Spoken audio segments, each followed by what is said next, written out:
Alright, so Wixosstore February Global Party just finished, and like last month, we are going to try and interview top 3 again. But this month there was something else. This month there was an interesting deck going around. This time we had a Mono Blue Dream Team, and as I found this deck really interesting, and someone pointed it out to me that it played really differently from everything else. That's what we are going to start with. We are going to start interviewing interesting decks or off-meta decks, whichever anyone prefers. And so today we have with us the person who piloted this deck. Yeah, easy. G'day. My name's Jake, and I piloted the Mono Blue for February Wixosstore tournament. I did make this deck for next set in Changing Diva, but I really wanted to play Mono Blue, so I kind of threw together a build for Glowing Diva and Interlude Diva, and it performed a lot better than I thought it would, which gives me a lot of hope for next set. Mm-hmm. Yeah, so I saw that you are running Omer Center, if I'm not mistaken. Yes, that's right. Umir Center for this. From someone build. that tried playing around with Umer Center, but inside of the team, with some help of other people, because me building decks is still not that easy. Yeah. We ended up going with like a half and half blue-red deck. So the red would give us like a little bit more in the early game. And then with the blue part, we would go mid to late. How did you came up with like this idea of mono blue, and why? Like, so it was a lot of just like reading cards and being like a lot of cards say the word make your opponent discard cards, and if my opponent is playing with no cards, it puts them into a position where they have to make odd choices. So if you're playing off the top 2 cards of your deck throughout the game, you have to decide where you're energizing from. And if you're energizing from hand, you don't have the cards to play onto the field, which leaves the holes for like the weaker blue cards to swing through.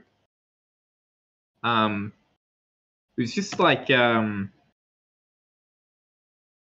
just wanted to make it as not fun for the opponent as possible, while making it still fun for me because I've got all these cards and they've got none. And cards in hand is probably the most important resource, and if I can deny someone of most of that, pretty good, I reckon. Yeah, as we have talked a little bit through messages, and as I said, like, I don't really like too much to play against decks that made me discard. Yeah, but if I'm playing a deck that makes others discard, I think it's kind of fun. Like, I had this time I played with, I don't remember the build it was against, but I started discarding a lot of cards, and then I was like, what do I do now? Then, because of that, I started running like Trouble on my diagram deck, just because I didn't like that matchup.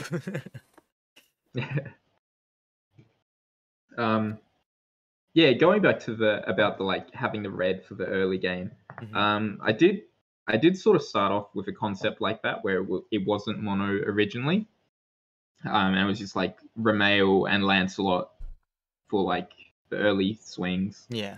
And then having the blue level 3s to go in with. After reading Bradamante, though, that card is, I think, pretty insane for what it does. And that's the one that's choose a frozen Signy, and at the end of a turn, that Signy gets vanished, and your opponent discards a card. And with like Neon Tetra to freeze and Cocytus, like I can get there pretty reliably, especially with like Madoka Float and Chime of the Blessed Key to dig through my cards to get there.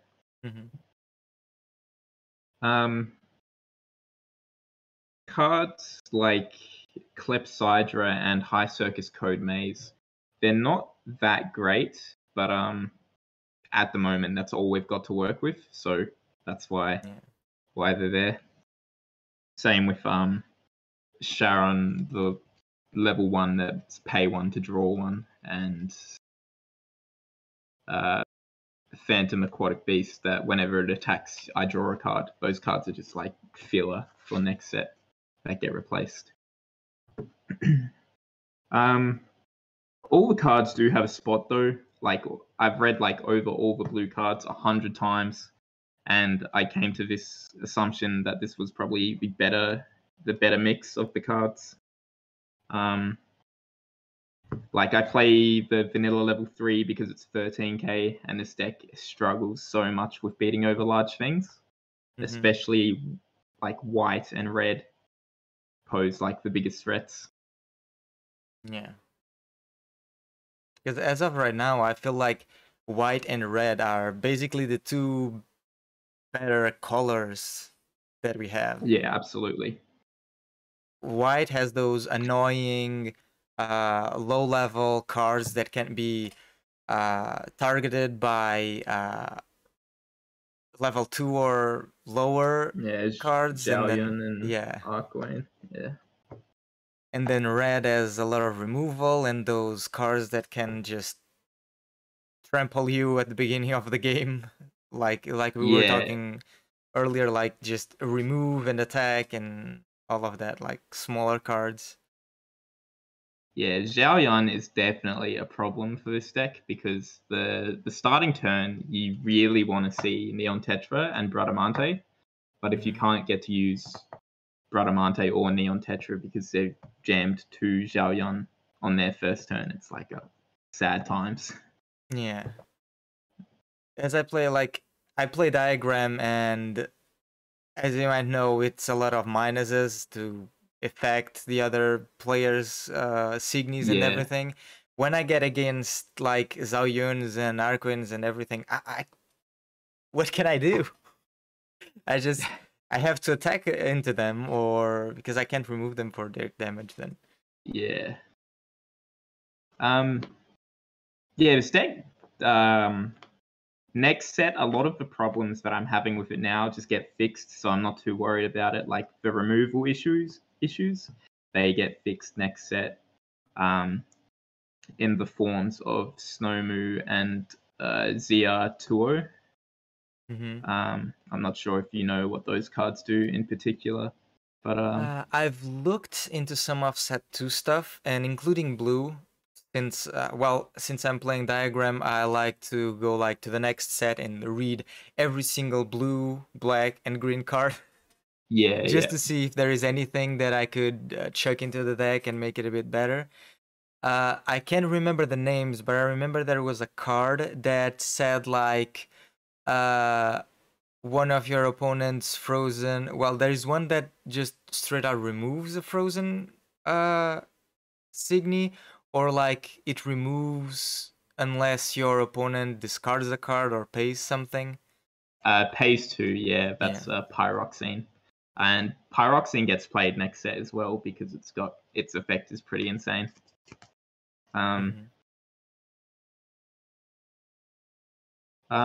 Touching on the Elrigs, I guess, for a moment. The only reason I'm playing Umir Center at the moment is because of its obviously ability to erase a hole. So Arcwayne specifically, like, doesn't have protection from this because Umir erases the zone, not the Signy. So breaks that hole. The deck, as I said before, has like a lot of trouble removing cards before the attack step. So having this to open a hole to keep having damage get through is really important. Because in a perfect world with the mono blue discard deck, your opponent shouldn't have guards to be able to guard your Elric attack. Is the main idea. Ray, Lunar Blossom, and Empty Blade. I don't know why these cards exist. I feel like they shouldn't. They're very good for what they do. Lunar Blossom just being draw 1 discard for no cost, and Empty Blade drawing 2 and making your opponent discard 2 for 1 mana is pretty insane, in my opinion. So I don't think I need to touch on those too much. Madoka Float and Madoka Break as my other assist Elrics. Float is just generic draw, like discard 1, draw 3 cards. Helps me find like Neon Tetra and Bradamante on the first turn if I don't already have them, or finding like a Clepsydra if I've got a High Circus Code Maze, or vice versa. Madoka Break is really good in this deck, I think, because it's pay 5 to remove 2 lanes. Because I doubt every time I used it in game, my opponent never had the cards to discard to keep their cards on the board. So it was always like 3 damage going through that turn, minimum. For pieces, we don't have a lot of options at the moment for off-team or mono colors. So it's just Chime of the Blessed Key to again find the correct pieces to get these cards, and Assault Cerberus to or just that discard, extra discard, and Hand Knowledge, obviously. Yeah, I think Cerberus is a nice card for that. Like, you make them discard 1, but you get the knowledge of whatever they have in their hand and what they can do, and all of that stuff. And if it's like on the at the beginning of the game, I guess you get a bit of insight on the deck itself and what it might be running. Yeah, it's more so to see if they've got guards in their hand. That's the only thing I care about them having. So like I'll use Assault Cerberus on turn 2, on my turn 2, which is when I can make my opponent discard like 5 to 6 cards on that single turn. With the effects of like the Ray, Assault Cerberus, and either Bradamante and Neon Tetra, or High Circus and Clepsydra. Either one of those will do it. Even Hypnos Azuri Angel, which is when she vanishes a frozen Signy, your opponent discards a card. That card is like pretty okay as well for doing that. Yeah, so there was a couple of games where I activated Assault Cerberus and my opponent had like 2 guards in their hand. So it was just like immediately make them discard their whole hand. Yeah, just get rid of everything. Yeah, just remove it there. The deck does slow down a lot the later the game goes, which is again another problem that the that next set fixes for us, because we won't be playing Umir Center, which does nothing after she's played. I won't spoil anything yet. I'll leave that for next month's tournament when I enter and play with those cards. Nothing really exciting other than my favorite card in this deck, which is Gan Ning, Azuri General. I think this card is super cool. The Shadow Spell doesn't come up too much because there's nothing really that can hit it. But being 3k again is really being 13k, sorry, is really important for beating over things when the rest of the deck is quite weak. Yeah. What did I lose to? I lost to No Limit and Card Jockey in this tournament. Which the decks I would expect to lose to if I was going to lose to any of them.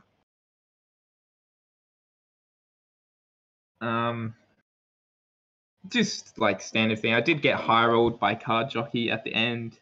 I believe he had no cards in hand, and I was on 1 life cloth, and he top decked Deafening Inferno and Code Heart. So he just made a hole, played Code Heart. I had a guard, but I didn't have the enter to pay, and I was like, oh, jeez. Unlucky. And No Limit, just doing No Limit things in the form of Glory Glow. And Nobunaga as well. Just, that got me with like, strong double Nobunaga Glory Glow turn. Yeah, it's no fun. No fun at all. I released a video like a couple days ago where I play against No Limit, and I forgot about that card, the Oh peace yeah, card, and I'm yeah, like, yeah, I start reading it, and I'm like, wait, I can't guard. yeah. Sure, So GG's. such a silly card. Yeah. Silly card. Um, yeah. There's what's it? Yeah, just bat and go to the top as well. Mm-hmm. Go to the top is a really strong card, and obviously no limit plays go to the top, Mm-hmm. so it makes sense. So it makes sense. Yeah. Well, I don't know if Um, there is anything you want to touch on else about the deck list. I think we covered like a great part of it, and you covered a little bit of the good and bad points of the deck too. Uh, yeah, yeah. Do you want to talk a bit more about stuff from set two, or you sure. want Yeah, we to? can talk about. So we can talk about. I'll talk about some cards from set Mm-hmm. two that I think are pretty cool. Um, yes, I'll start with the level ones, I guess. Mm-hmm. Um, let me pull them up real quick. So the main one for Mono Blue next set is going to be Code Maze Snowmoo, and this is it's got no life burst, and having no life burst is really important. It makes deck building a lot easier. Yeah. So it's just like a level 1 2k power, and on play it's target your opponent's center Signy zone and freeze the Signy in it. And then it has an auto at the end of the turn if there are two or more frozen Signy on your opponent's field, and you can put one of them on the bottom of the deck, which is it's good because it doesn't give them Ena, Yeah. and it just like removes that card, like makes that hole that they have to fill again, Mm-hmm. Yeah, I've which then played. comes. Yeah, say it, Yeah, sorry. sorry, you go. You go. Sorry. No, I was just gonna say I've tried playing like updating my diagram deck to set two and played over on Cockatrice with someone else playing like another deck from set two, and Yep. I went against like a blue deck. It had blue stuff, and I played against that card, and it was a bit annoying. Yeah. Especially when we account for the new spell that comes out. I believe this could be a mistranslation on the name, but I believe it's called Spinning Harmony, Oh, the one and it's with a Madoka on the yeah, image, yeah, yeah. the freezer card, freezer Signy, draw a card, and if there are three or more frozen Signy, your opponent discards one at random. Mm-hmm. So you can, yeah, it's really oppressive game style now that we have like Snowmoo available. Mm-hmm. Um, especially since like it's like Neon Tetris still around and Cocytus as well for these freezers. Yeah. Um, Royal Blue Natural Pyroxene, which is the one we were talking about before, where you target a frozen opponent's frozen Signy and they have to pay 2 at the start of the battle phase, or it gets vanished. Mm-hmm. More really just oppressive cards when you don't get to have cards in your hand for the deck, where it's like you have to spend your Ena like saving the cards that are already on the board, or you just have to take the damage. Um, the life burst effect is cool, but obviously we don't run cards for their life burst effects, um, unless they're super insane, I suppose. But this one is just like quality of life if you hit it to Mm-hmm. freeze their Elrig. The other set 2 card is ZR20 Natural Source Princess, which has Harmony Black which doesn't matter to me too much. It's more of the on-play effect to draw a card or make your opponent discard one at random, which is super strong. This card also fixes the removal problem that blue has. Even though you have to wait a turn, it's pretty like safe on the board when you've got like Madoka Break to protect all of your cards, or protect 2 columns, I guess. In the sense that when it attacks, you can pay 1 and then choose a Signy your opponent controls, and it gets minus 3,000 power. And if your opponent has discarded 2 or more cards from their hand, it's neg 8k power instead, which is pretty easy for mono blue. Some cool cards, I guess, to mention is Hijikata and Gargiel, which are level 2 Signies. And Gargiel is if the player has discarded 1 or more cards this turn, she gets plus 3k, so she becomes a 10k level 2, which is not bad. And then if you have discarded 2 or more cards this turn, whenever this Signy banishes an opponent's Signy in battle, you choose a card from your opponent's hand without looking, and they discard it. Gargiel is when she enters, draw 1 card and discard 1 card, and when she attacks, draw 1 card, discard 1 card. So they go hand in hand pretty well. The new Madoka is also an option for not mono blue, but for Diagram to be playing mono blue though. Yeah, that's what I played against. Yeah. That someone built. I played against that. Yeah, that's most of the blue stuff from set 2 that I think is worth looking at. There are some other like niche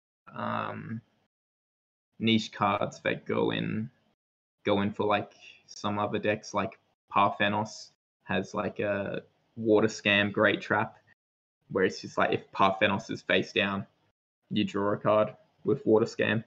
It's not that great, but it's like cute things like that.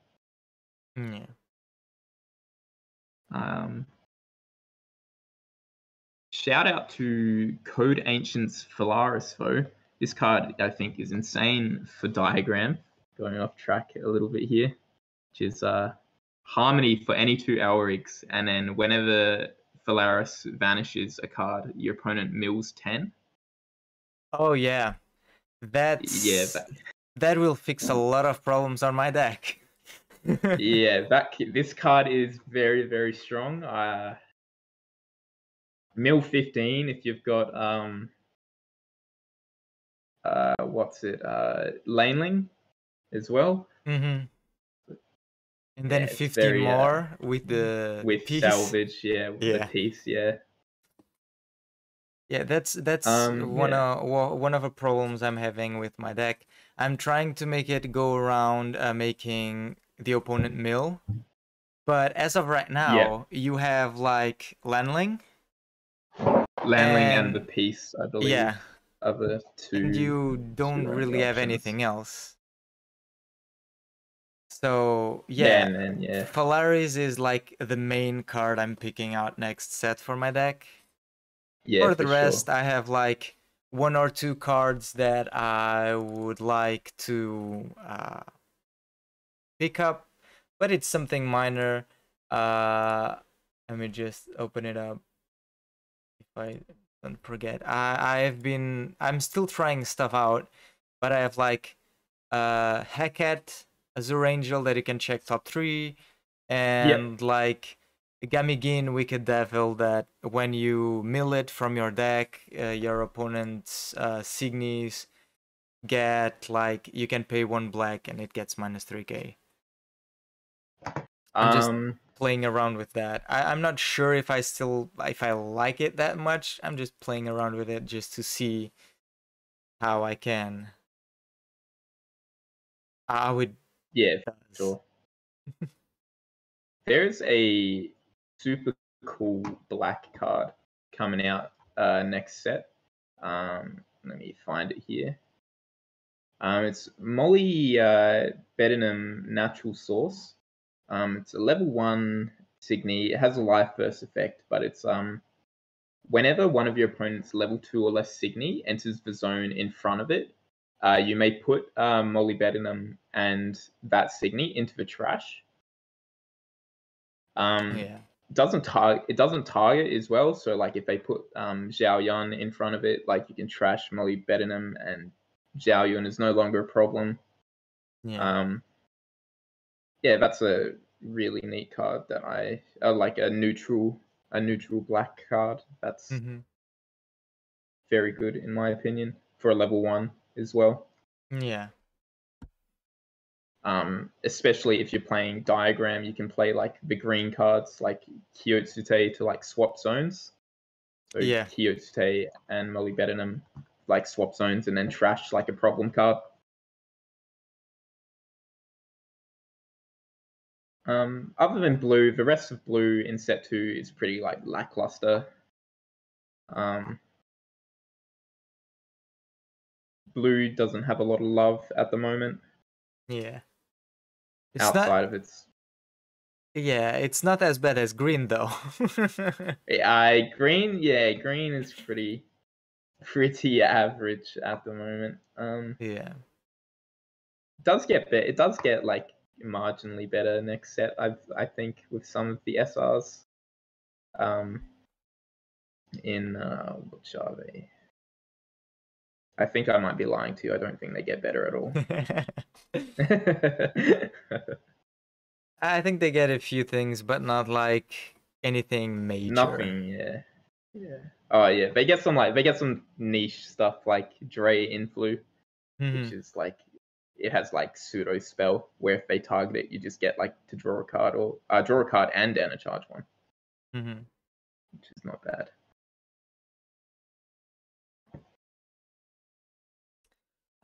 Yeah, poor green.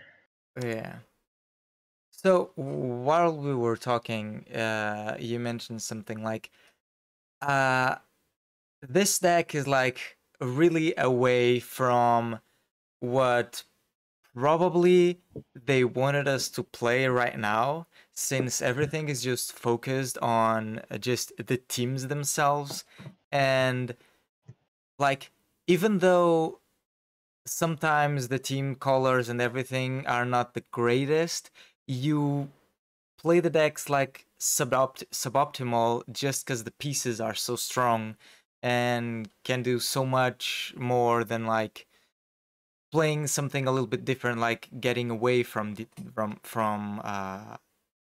just playing the full team with that piece. Yeah, exactly. Like this, it's kind of like a trap that they set. It's like, oh, they release these trial decks that are like team based, and it's like, oh, you should play with teams so you can get these cool effects with the pieces. Yeah. But then, like when you're building decks competitively, you don't want to be trapped in that mindset of like, oh, these pieces are really good, so I should play this. But if the value of the cards inside your deck perform greater than the pieces that you only get to use once per game, it's probably worth to sort of look down that line of like not playing team, but just playing like as many of the good and unfair cards as possible. Yeah.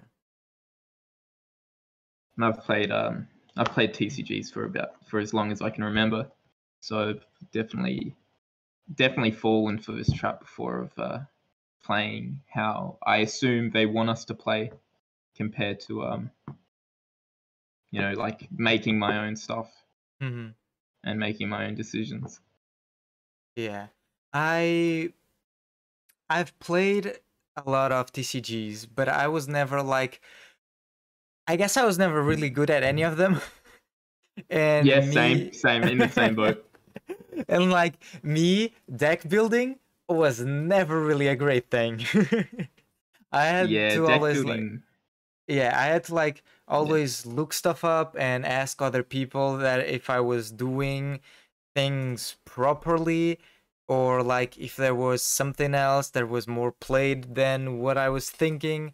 Because I think something we sometimes end up is like we read one card, we see the effect, and it's like, oh, this effect is really good, and we put it in the deck. But then playing the whole deck, the deck as a whole, that card doesn't really fit there. Yeah.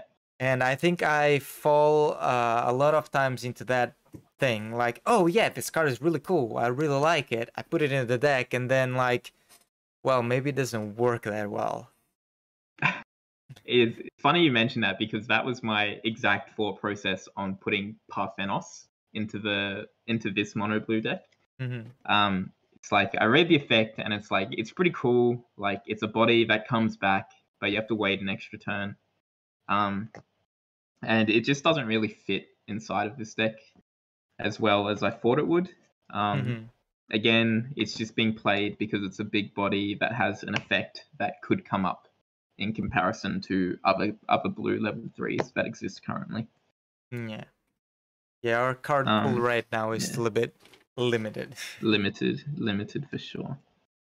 There was debate with some of my friends back for my locals about me playing Draconids for Natural Star or Shinpachi Azuri General over some of these cards, but the only problem is that their effects are like designed for other decks, Mm-hmm. so they're not as good. Like Draconids is to give Assassin to something, Assassin to itself if it meets some effect requirement. I'm not too sure what it is off the top of my head, and Shinpachi just becomes a big thing. I'm pretty sure. Mm-hmm. Yeah, like Fenrir is another level 3 that just in a deck that is not Uchu, it's like I mean freezes too. But Yeah, it's just that doesn't really do anything more. it doesn't do anything else yet. It becomes a vanilla essentially. Mm-hmm. But if I was gonna play a vanilla, I would just play the vanilla with 13k power because it's Yeah. bigger. I don't know. Did you start playing Wixoss with the English release, or did you ever like try it out in Japanese or looked into it or something like that? I only heard about it as it was getting released into my LGS. Mm-hmm. So and I like played Wixoss for ages. Mm-hmm. Um, and I just loved that game. Unfortunately, no one played it down here. And then Wecross came out, and a bunch of my mates were playing it, so I jumped on it with them. Yeah, it's pretty cool. Having people around to play with and everything. Yeah. I was asking this because I'm in a server where there are like a lot of people that picked up the game in the Japanese release, so like in 2014. Yeah, And the deck at that time was a lot different. So you didn't had teams, you only had one rig, and then you could like use any color of cards in your deck. yeah, I did. I have looked at the cards, and I was like reading some of it. And I was like, man, this version seems sick. I'd be hell keen to play this version of Wecross. Like Mm-hmm. seeing like limit being like 11 and higher on some of the L rigs, and being like and level Yeah. 4s existing as well. Like I really wish they started with that version for Yeah. us. Yeah. There is like a how does I call it? I can't remember the exact word right now, but it's like a mode separate from Divas. It's called All Stars, and you can play like any card ever released. And Oh yeah. yeah, and on that Discord I'm in, there are a lot of people that play that format, like over on Cockatrice, or they have like they order cards from Japan to play it over webcam. Oh And nice. yeah, there's like a decent enough community there for people that play All Stars. I've been meaning to do it, but like building a deck for All Stars, like going through almost every card, and I've looked into some All Star decks, and they're like you have a lot of one offs and two offs of each card. So like Yeah, I believe that. the game in that sense, I think it feels almost like a completely different game. But it's Yeah, it sounds still like it'd almost be sort of Magic the Gathering-ish Commander style sort of yeah. things. Yeah, I feel like that too. And there is someone writing an introduction to All Stars from people that started in Divas. So I'm waiting for that Yeah, to definitely be interesting to look at, I think. yeah, look at, try it out, and see all that kind of stuff. So I don't know if Uh, like there is anything else you'd like to touch on, talk about. um, hmm. Yeah, that's mainly all everything to say about Mono Blue and some of the stuff from set 2. Um, I talk for ages about card choices and other decks. Mhm. um, But it's like an interesting thing to go around on like card choices and everything. Because as I said, this is not like something you really see every day. And like a mono blue team and being played on the set we're in. So I think going through the choices as we did, it's like a really good thing to get inside on the deck itself and how it works and what got into building it the way it's built. yeah, building it the way I sort of like looked at the cards is I had like every blue card out in front of me, and I was um and I like saw like the words that said freeze and then the cards that activate with freeze, like I put them into groups, and then there was like a pile of generic cards that existed that were just like neutrally good. Like Mm-hmm. Garning. Garning doesn't fit into any sort of genre other than Valor, which is her class, I guess. But that's not really important at the moment. Mm-hmm. Um, like just neutral cards that are good by themselves. Like Cockatice is all right by herself. Um, Garning is great by herself. Um, Parthenos is great by herself. She doesn't need anyone else to like interact with her to like do good things. She's just like a body that kills anything. Mm-hmm. Um, and then it's just trying to find the balance of like needing to see these cards together and what is the best way to get there. That's why Chime of the Blessed Key is played over something like Kyuri Curia. Mm-hmm. Um, so yeah, like turn 2 or even turn 1, I can go through like 6 cards in my deck after drawing. So there's a good chance that I should see these cards. Mm-hmm. Um, yeah. I'm not sure what really compelled me to build Mono Blue, other than the fact that all the cards say make your opponent discard a card, Mm-hmm. and that was just like, I guess the colors don't impact the colors and the characters don't impact my choice of what I play. Mm-hmm. I don't have any. I know some people really enjoy playing their favorite characters Yeah. as a like sort of just connection thing that I have. Mm-hmm. Yeah, I think But yeah, it's like when yeah, go go go go. sorry, you go. Yeah. Oh, sorry. Like I really love Card Jockey. Like I think Lion is like such a great character, and she's adorable. And that was the first deck I played was Card Jockey, and I love playing Card Jockey as well.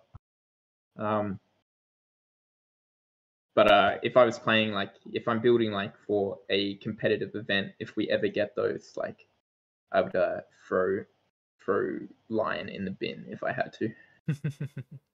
Yeah. Mm.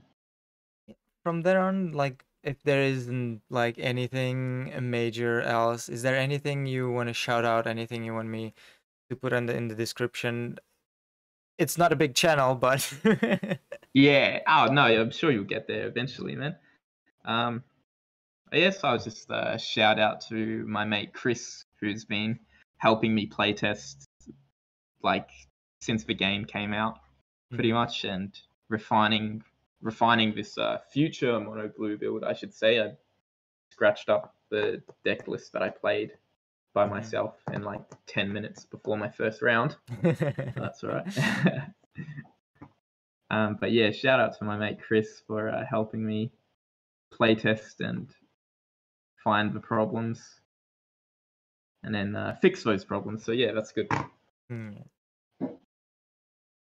Well, yes. Piece. Sorry. No Piece problem. choices. Piece choices. I guess. We get a couple extra options next set, I think. In the forms of Xeno Cluster, and just Xeno Cluster, right? Xeno Cluster and End of the Turn. These pieces are neat. Xeno Cluster is only good if you're playing against the decks that interact with your Enna or your hand. So mono blue, you can you get to draw 3 cards after I've made you discard your hand, and then if you've had Enna removed, you Enna charge 3 instead, which is neat.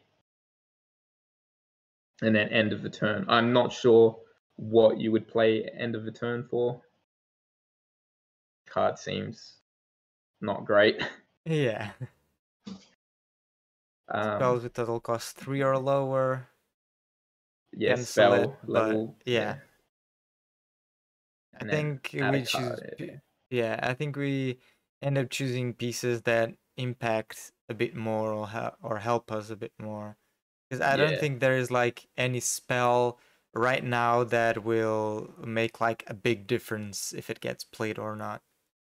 Well, yeah, 3 or lower. I don't think there is one. From the top of my head. Yeah, it's 3 or lower. The only ones that I can really think of that I would even consider negating are like Harmony of Noise, which is to give something to give a level 3 Signy double crush, but like whatever, right? Like all of red does that. Yeah. Yeah. But you have Nobunaga's too. Yeah, no, you can't cancel Nobunaga, so yeah, definitely pieces that have a higher impact on the board or game are definitely worth playing over those. Yeah. Yeah, that's all I've got to say for Mono Blue and Set 2 regarding the topics. If you've got any other questions or anything you want to touch on? From my part, I don't think so. I think we touched a lot of bases and we talked a lot of stuff. The deck, the next set, how it was built, and all of that stuff. We touched a bit on matchups too. I think, I think I don't have any more questions this time around. No worries. Thank you so much for allowing me to expose my mono blue and talk about the cards that I was really excited when I made this deck the first time around. So getting to play it now was like super good. I enjoyed it a lot. Yeah. Well, I like to say like a thank you to everyone, because as you might have seen, my channel is not that big and I'm still starting out, and as it will be cut out from this part, I fumbled a lot of words in the beginning, and I love that I'm still getting started, still getting the hang of it. But yeah, I really like to thank everyone that accepts to do this kind of stuff and like help me do this stuff. Because as I said in a couple of other videos, I think I might not be like probably the best person to do this as of right Yeah. now because of my knowledge of the game. I'm still learning, I'm still getting started with it and all of that. But I feel like if we are someone that thinks they can put stuff out there about the game, that we can talk about the game, I think another reason why I like to do these interviews is that other people that know more than me can explain stuff better, and it's something for me too because I can learn from other people while we are helping other people learn about these kinds of things.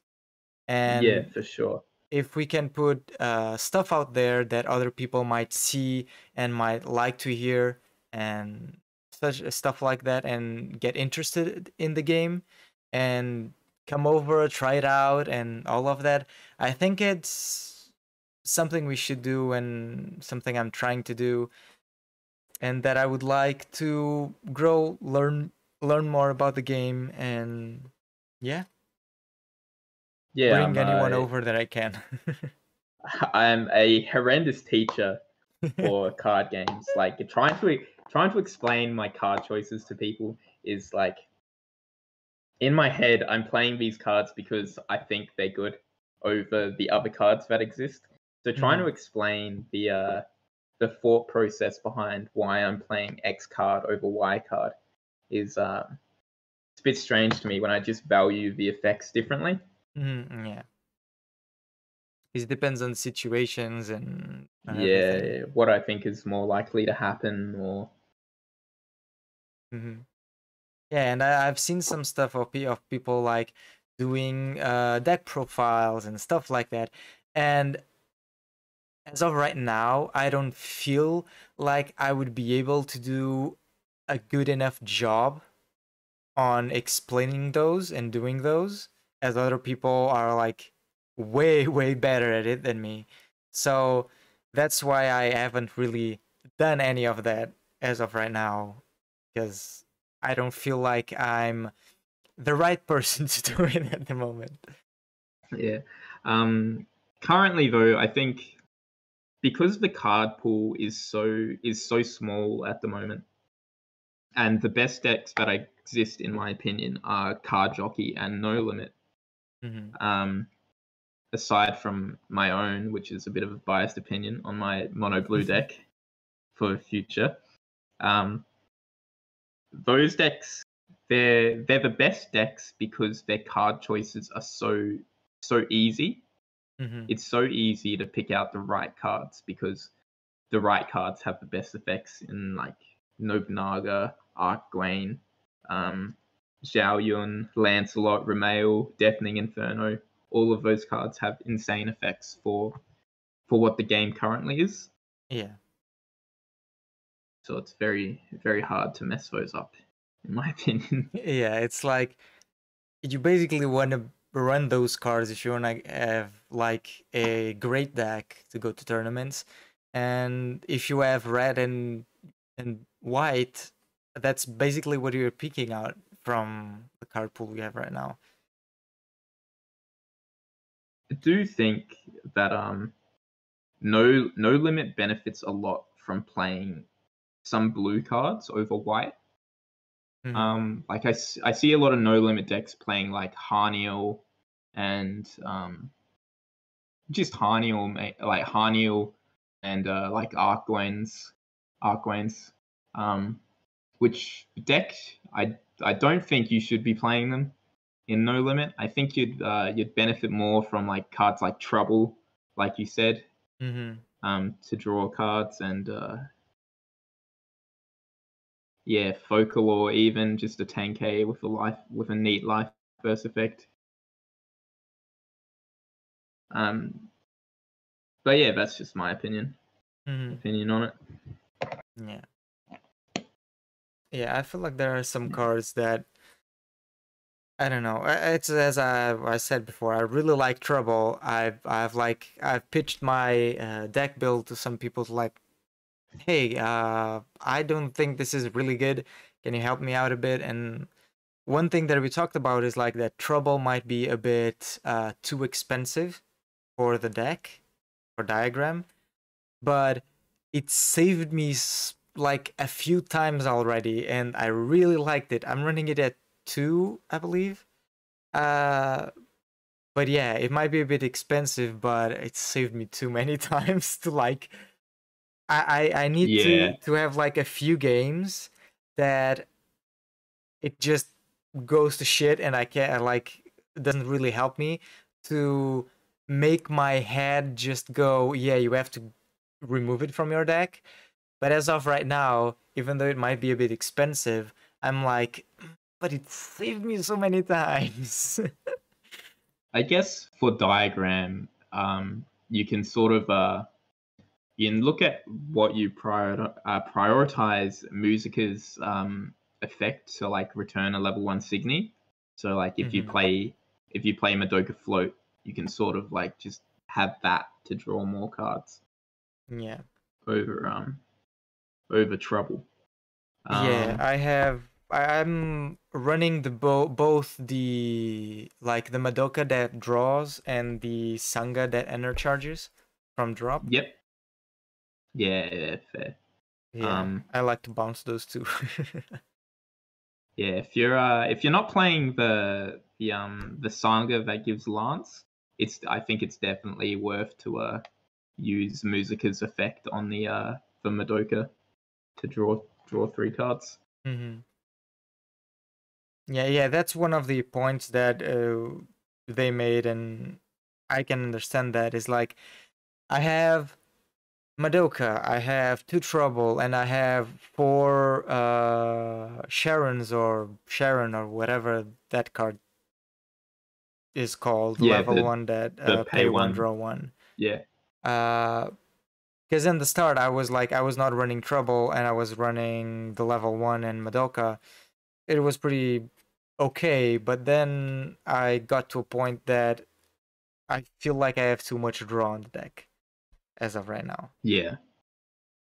Um, I really don't like Sharon, but I that level 1. I think it's so useless, but due to the card pool again and the effects, like it's just the next best thing after I've already put the better things in. Mm-hmm. Um, being it's just if it was like a 3K, it would be fine because it beats over like Ramail and Xiaoyun. Mm-hmm. And if you can't kill Xiaoyun on turn 1, it's pretty rough. Yeah, it's annoying. Yeah, I ran Sharon like mainly because I needed more blue cards. One thing that I've thought is like just put a vanilla over it, like a Yeah, blue black vanilla over that because. Vanilla's yeah, Vanilla's are very good actually in my opinion. I would play if I had the choice to in mono blue. Mm-hmm. I would play like all of the vanillas in like spots of like some cards.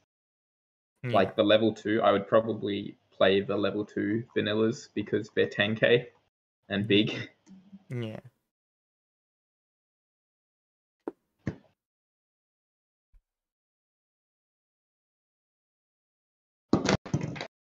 What other piece do you play in Diagram at the moment other than Salvage for Future? What's I'm the playing Chime of the Blessed Key. yep. Just so like since I'm playing Sanga that can inner charge from drop, it like helps out a bit on setting up Yeah, the yeah. right colors in there that I need. I can just draw. That's another draw that I have. It's basically a draw 3, discard 2, but Yeah, yeah. yeah, it Yeah, helps. yeah. Yeah, maybe trouble with that much draw like two uses of Madoka and Chime of a Blessed Key. I don't think you'd need Sharon and Trouble as much. Yeah. But yeah, like obviously you have to account for Life Burst in your cards as well, which is, I really just wish Life Burst didn't exist at all. Well, sometimes for me it doesn't really exist because I'm playing and my life cloth is basically one card with life burst and the rest of them don't have anything. So for Yeah. me, it doesn't exist already. Yeah, I feel that as well, for sure. Some of my friends will disagree. They think I'm a professional at hitting Life Burst. But when it matters, It's I don't have nothing. Life Burst. Yeah. But it is what it is. It's how they made the game. I live with it. Yeah.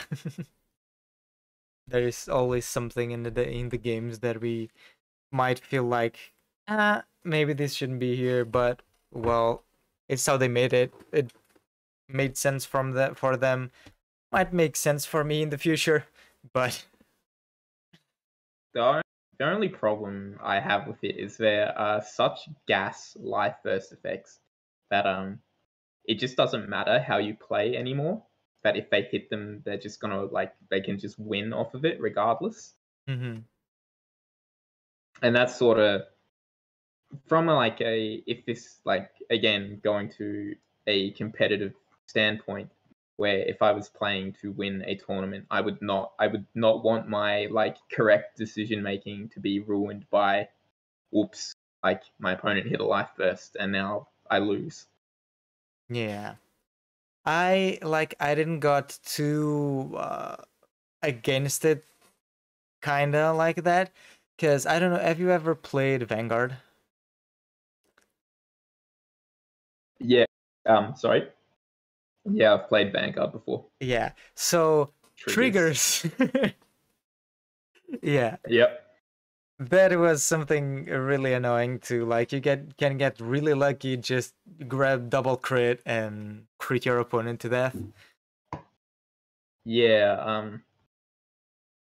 When people make the argument to me as well, it's like, oh, you can count their life burst and assume how much of it is in their life cloth, or you can count for Vanguard, you can count the triggers that are visible, and you can sort of guess how likely it is for them to but it doesn't change the fact that even if most of their triggers have been are seen, or 14 or so 14 16 life bursts have been shown to you in the game, it doesn't matter if they still hit it, sort of thing. Yeah. It's just going back to that, making the correct plays to get wrecked by life burst effects.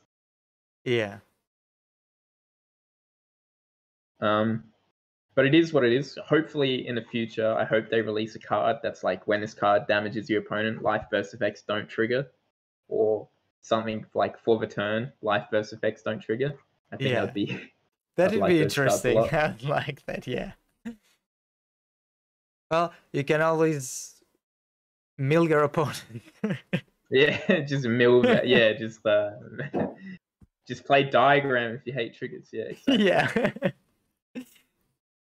But yeah, I don't know if there isn't anything else.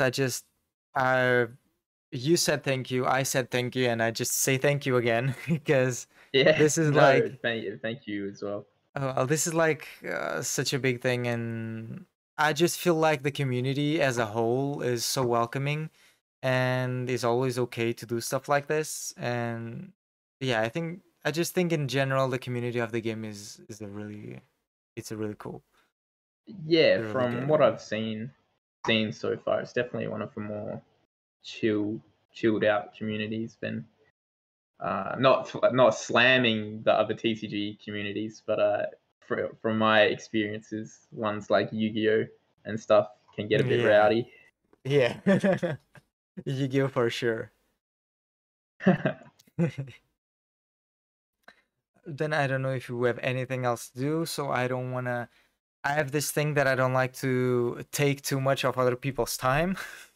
Yeah, for sure. I definitely So feeling that. Like, even if you're not recording still at the moment, there are like other decks that I want to play, like with Love It next set, that I think are really cool and think they're worth talking about because they're strong.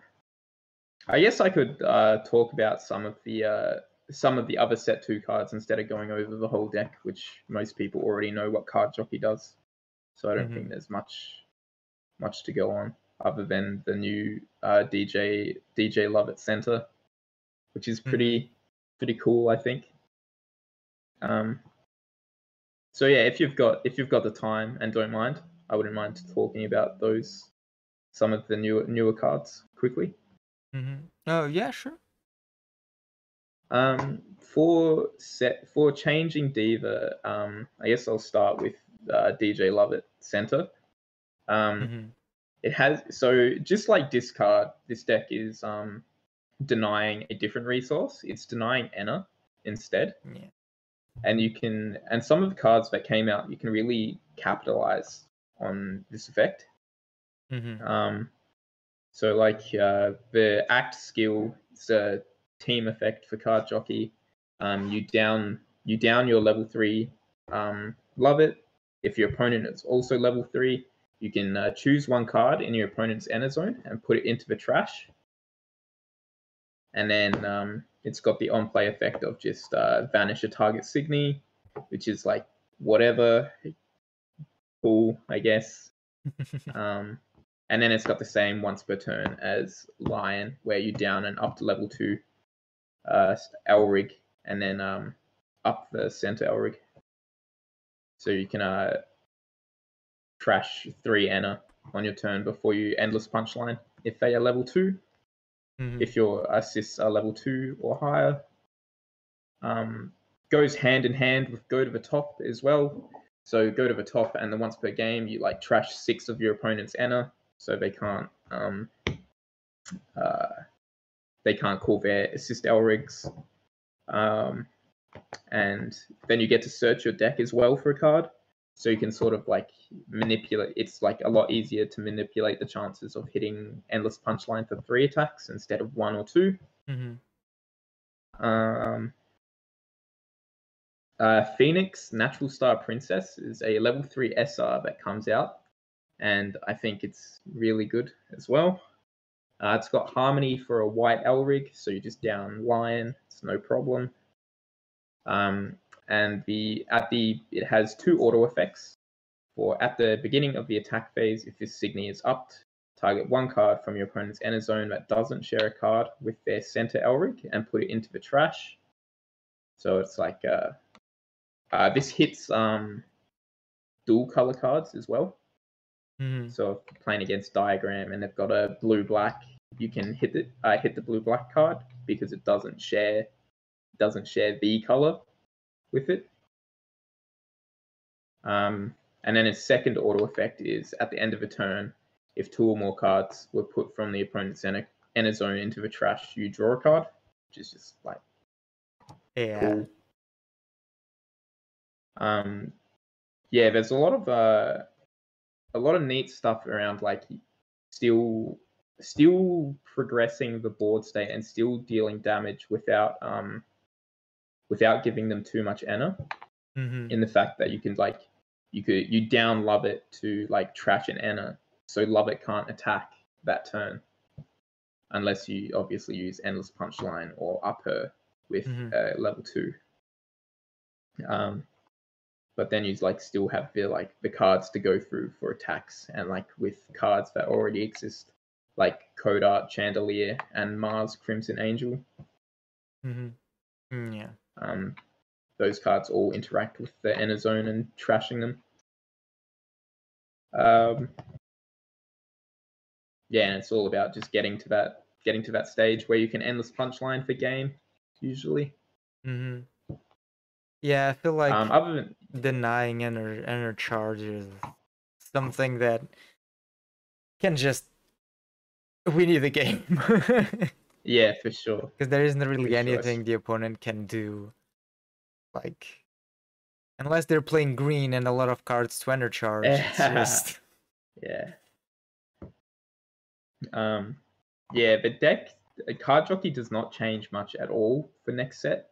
It's just you play more red cards than you do yellow or white.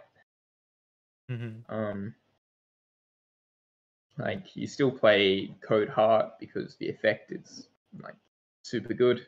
Have to pay to guard, and again, if they've got no enter, they can't guard. yeah.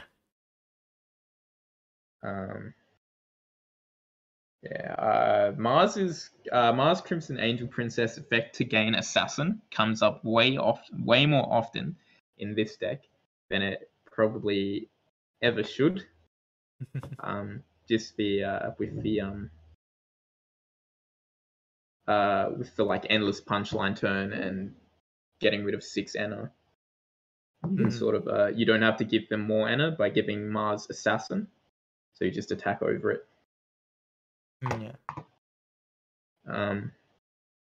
Yeah, that's pretty much all that's changed. The MC Lion assists are really good as well. The dig is just look at the top 5 and add a Signy that shares a color with your center Elrig, and then one that shares with any of your other Elrigs. So a white and red card usually. The level 2 Disrespect just stops reattacks if you pay 5 and discard 2 cards. But usually I'm only stopping 2 attacks with paying 2 to grow Lion, and then target a Signy and it gains can't attack, and then discarding 2 cards, and then choosing another Signy and it can't attack. Yeah, I feel like that works a bit like Madoka Clap, which you can basically, it enters down target Signy, then you can discard 2 to down another target Signy, and then you can pay 1 blue and 2 colorless to down to another color and down another one. Yeah, please stop 3 attack thing. The only reason I would probably rate Disrespect more than Clap is it gains can't attack instead. It's the same thing because they're downing. But I know there are cards that say like Sanga Shake say disable the attack, which means they still get their auto triggers when they attack. It just does nothing. So like can't attack and disable attack are like very important wording. Unfortunately, Laser got no love this set, which is unfortunate because the level 2 Wolf assists aren't that great. Sync and Laser are about the only ones that are worth playing in Card Jockey.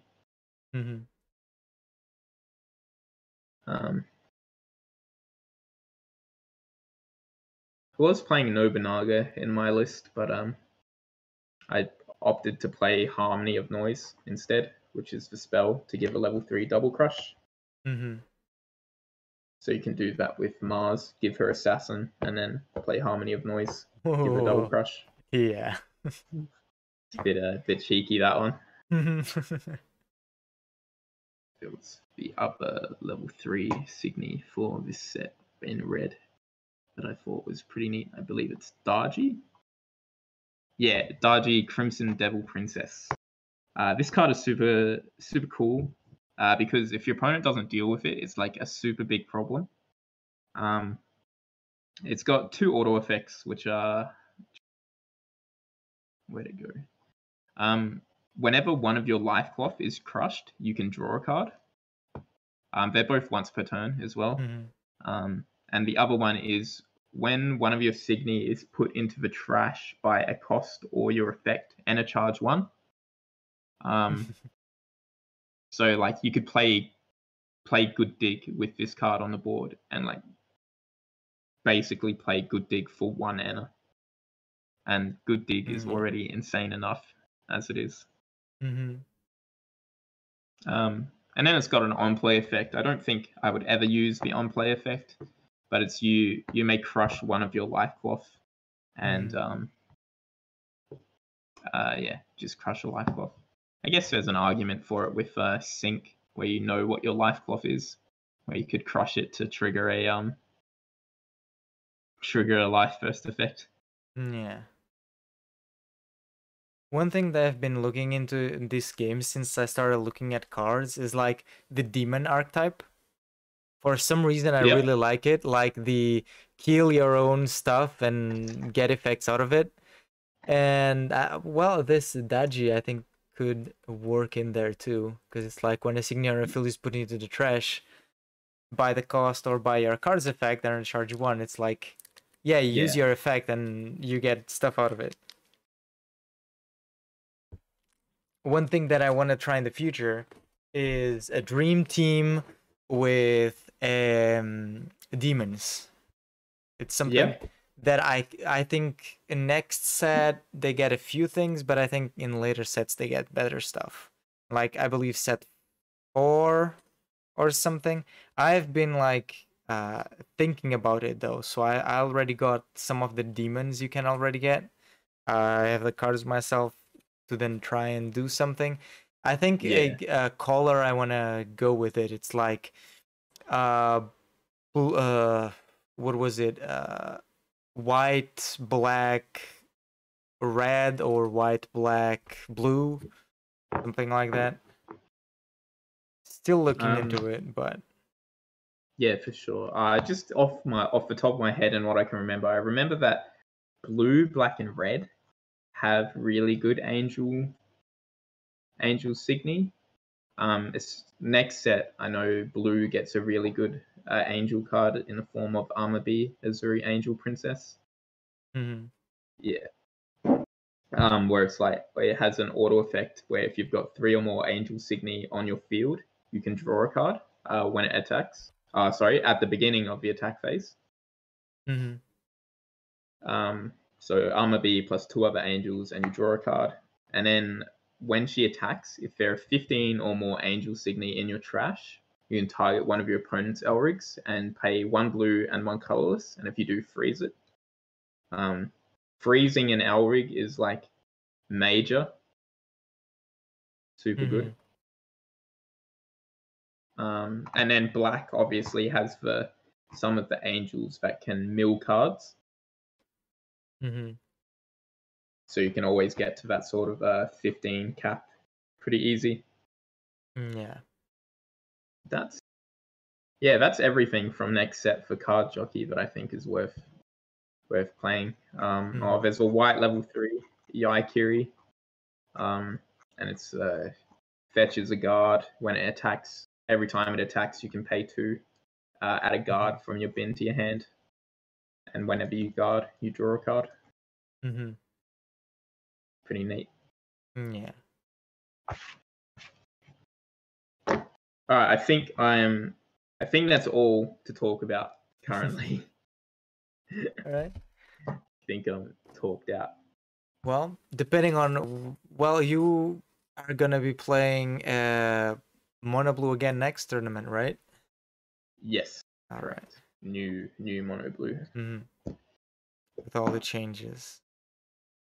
Yeah, let's see how it goes, and hopefully it will go even better with the new stuff.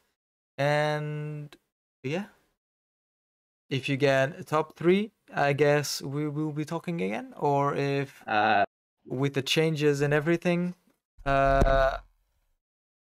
we might just talk again. See. Go again? Yeah. Well, I plan to win the next one for sure. All right. So, next one I'll be playing too. Finally. Excellent. So maybe we will get matched up against each other. I hope so. Show it to you firsthand. Yeah. Just suffer firsthand.